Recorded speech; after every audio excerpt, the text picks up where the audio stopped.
Welcome back to Money Magazine. Just because you're at home on a Friday night doesn't mean you're not getting out. Technology has changed the way people meet, allowing you to chat with potential mates from the comfort of your sofa. Melissa Gecolea finds out how dating services are trying to make money. Matchmaker, make me a match. Today's matchmakers are mobile. You can whip it out of your back pocket or your purse and meet Mr. Right, Mr. Right Now, or possibly Mr. Wrong. Many dating apps are location-based, allowing you to meet not just people you find attractive, but those who are nearby. These people are on a group date. They've signed up to an online dating service that accesses their social media and matches them with other members. So you spend only 2 minutes on our site. You don't chat with anyone, you don't look up profiles. You say, I want to go out, and we set you up. Camilo Paredes, a co-founder of this service, says the 2 members invite 2 friends each for a total of 6 people per date.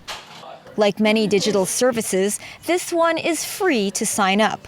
Monetizing in this industry has been difficult for many, but Camilo says they've worked that out. Each of our members would pay 150 Hong Kong dollars per person, and they get the first round of drinks included. And that's also, on the business side, that's a revenue stream, because they prepay the first round of drinks to ensure that everyone show up at the bar. The service is partnered with venues who sponsor the first round of drinks, which means the company makes $900 per date. The venue gets new clients and revenue from any additional drinks. We raised so far $200,000 US from international angel investors. In general, technology is it's not so cost intensive or capital intensive. And the verdict from the daters?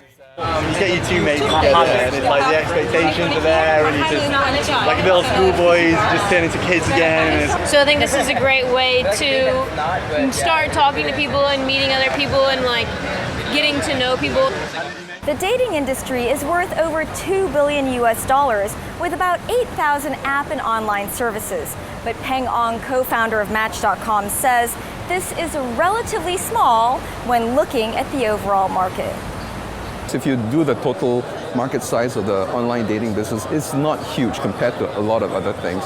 But it's something that almost everyone wants and could use. Match, which he sold 15 years ago before it had broken even, now accounts for just under $1 billion of that overall revenue. He says searching for dates should be free, adding Tinder was downgraded by users once they began charging. So how does one make money in this business? Most companies that you can build in dating now don't have the scale potential. So I'll probably go for bigger markets like Japan and Korea, right, where there's literally in Japan 120 million people.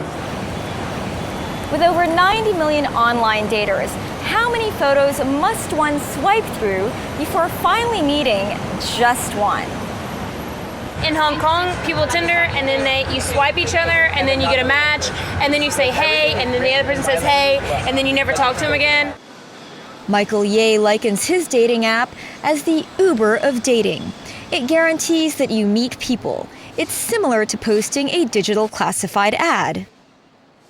You specify what kind of date you want, whether it's a lunch, dinner, and more importantly, what you're looking for, whether you're looking for just friendship, casual dating, or a serious long-term relationship.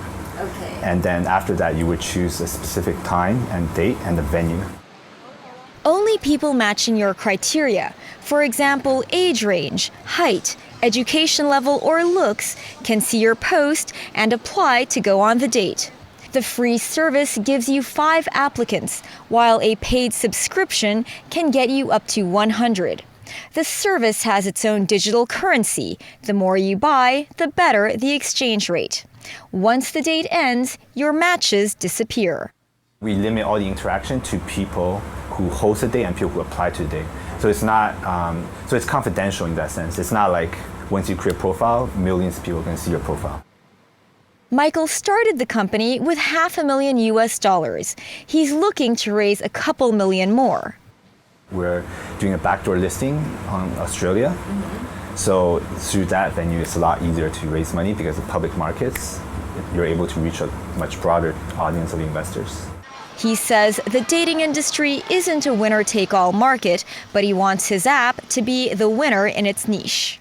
Our target markets is any city in the world where there's lots of young professionals. Our model is really a tech model, mobile app-based, so we could scale to hundreds of cities without scaling, our service staff to service these new customers. At the opposite end of the spectrum is traditional matchmaking, a $350 million industry. Caitlin Kapoor is a Hong Kong-based matchmaker. She charges clients a minimum of $45,000 for 3 months. This bespoke service includes not just dates, but image consulting, social calendar planning, and online profile management. I call them when I found someone that I think they'd enjoy meeting, and all they have to do is show up because we completely plan the date for them. She has international clients who are based in or travel through Hong Kong often. Danny is one of them. A former professional athlete and part-time model who grew up in Hong Kong, Danny has her own fitness business. What are the qualities you're looking for in these men? Family-orientated, business-minded, but someone that's not just looking for a one-night stand, someone that wants something more than that, and that's hard to find in Hong Kong. Caitlin says dating apps are her best marketing weapon when looking for clients.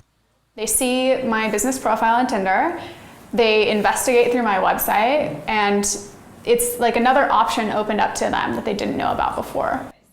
She also offers one-off services, the most popular of which are image consulting and the Wing Woman service, where she accompanies a male client to an event and helps break the ice with any woman he's interested in. Every man I talk to has apprehension about approaching a woman because no man wants to come off as creepy. That's what they're all afraid of. Unlike most digital dating companies, Caitlin was already making a profit within 3 months of starting her business, which she then reinvested into the company.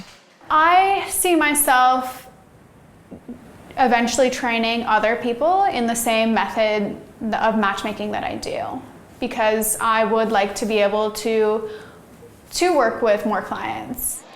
The dating industry certainly has enough room for all the players as they search for the ever-elusive dating dollar jackpot.